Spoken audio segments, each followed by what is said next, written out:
aujourd'hui on se retrouve pour voir comment fabriquer un harnais pour notre furet. Donc je vais vous présenter deux façons de le faire, donc on va regarder ça tout de suite. Donc pour faire le premier harnais, donc harnais dit en 8, il va vous falloir un ruban. Alors vous pouvez en trouver en mercerie ou sur internet. Pour vous donner un ordre d'idée, là c'est 1 cm. Je vous déconseille de prendre trop large, ce ne sera pas pratique et pas joli non plus. Donc du ruban. Il vous faut aussi ce qu'on appelle les petits boutons stop, enfin moi j'appelle ça comme ça. Pareil, vous pouvez en trouver en mercerie ou sur internet. Et vous pouvez des fois en récupérer sur des vêtements à vous. Voilà, le petit bouton stop. Et après, le petit cercle, je ne sais pas si ça a un nom, vous savez ce qu'on trouve sur tout ce qui va être porte-clés, etc. Donc voilà ce qu'il vous faut. Donc je vous montre ça tout de suite. Vous prenez votre ruban. Vous faites passer tout bêtement à l'intérieur le ruban. Hop, voilà, comme ça. Et vous refaites passer de ce côté. Et voilà, c'est tout bête. Donc après, vous récupérez le bout. Hop, ici, moi j'essaye d'être à peu près égale. Et il va s'agir de faire passer à l'intérieur du petit bouton pression. Alors moi j'aime bien plier, je trouve que c'est plus facile. J'appuie. Et puis il faut faire rentrer à l'intérieur. Vous voyez, ça ressort. Et voilà. Donc en fait là, ça y est. Ça c'est vraiment le tout premier harnais. Donc on voit bien le fameux 8. Et voilà. Donc après, vous pouvez évidemment refaire un nœud alors moi je fais des nœuds parce que je sais pas coudre et que j'ai personne qui coud, mais vous pouvez coudre, vous pouvez rajouter un autre petit clip ici par exemple et une rallonge de laisse.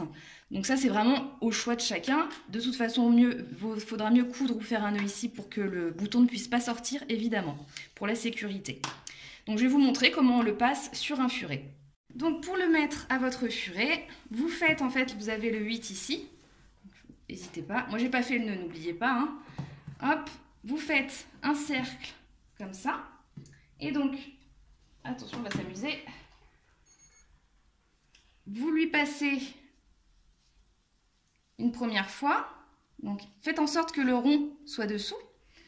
Voilà. Et une fois que vous avez passé tout autour de la tête, comme ça, vous passez une patte et une autre patte. C'est un peu laborieux. Voilà, vous passez les deux pattes. Et après, hop, vous tirez comme ça. Vous resserrez. Et vous avez le premier. Donc, laisse-toi faire, chérie. Donc, je vais juste vous montrer. Je vais le prendre un petit peu comme ça pour qu'il soit calme. Donc, vous voyez, voilà. Donc là, vous pouvez évidemment remettre le ruban pour que ça soit plus joli, hein. Mais voilà. Donc, vous avez le petit cercle ici. Apparemment, ça ne les gêne pas. Donc, ça fait vraiment la croix comme ça. Vous avez le dessus ici et ici pour resserrer selon la taille de votre furet, puisque comme vous le voyez, là c'est l'été, ils sont en train de devenir tout maigres. Et c'est ça qui est pratique avec le harnais en 8, c'est qu'il est sécurisé parce qu'on peut l'adapter vraiment à la taille de tous les furets. Donc vous serrez, ça ne lui fait pas mal, on peut le sous-peser. Et voilà pour le premier harnais en 8. Donc la deuxième forme de harnais, personnellement c'est ma préférée, mais je pense que c'est une histoire de goût. Il vous faut un ruban comme la dernière fois, le petit clip en métal comme la dernière fois et le petit bouton stop aussi comme la dernière fois. En fait c'est exactement la même chose. Donc je prends mon ruban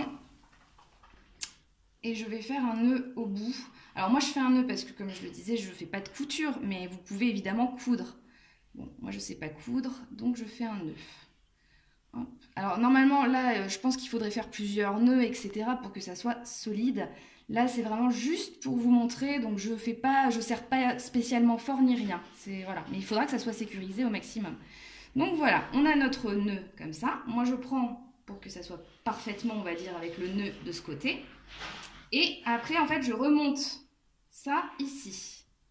Voilà. Et ça vous donne deux sections à peu près donc de la même longueur. Voilà.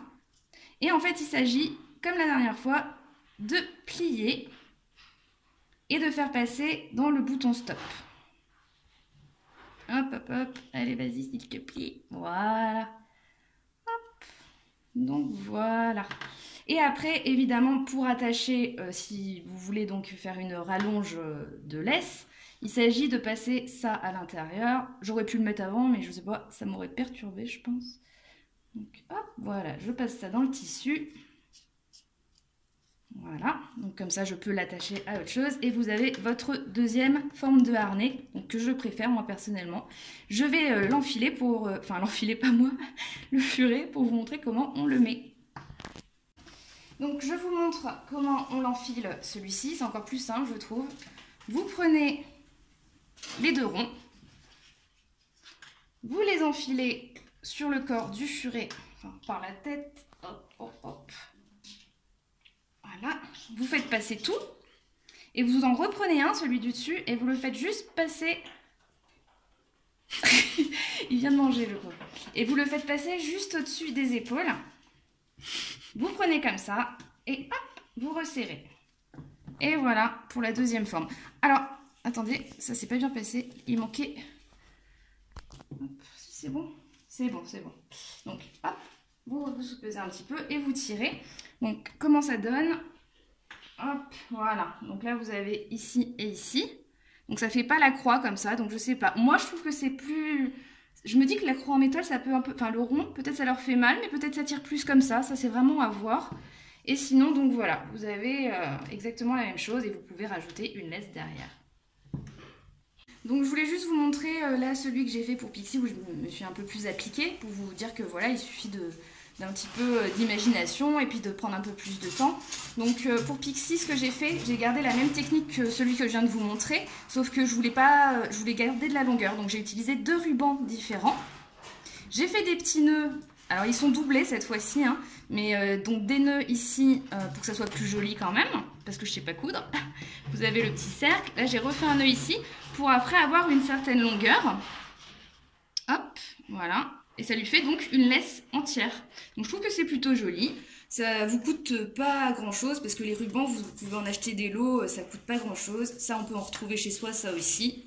Donc voilà, mais bien sûr, n'oubliez pas qu'il faut vraiment que ça soit avec bien cousu, soit vraiment solide, puisque il en va de la sécurité du furet. Par exemple, sur Pixie, hop, comme je vous avais dit, on passe les deux d'abord, puis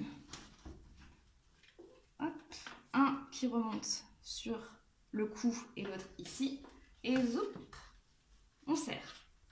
Donc après, attention, il faut que ça soit serré pour pas qu'il puisse s'échapper. Donc voilà ce que ça donne sur Pixie, qui n'est pas très joyeuse d'avoir un harnais en intérieur.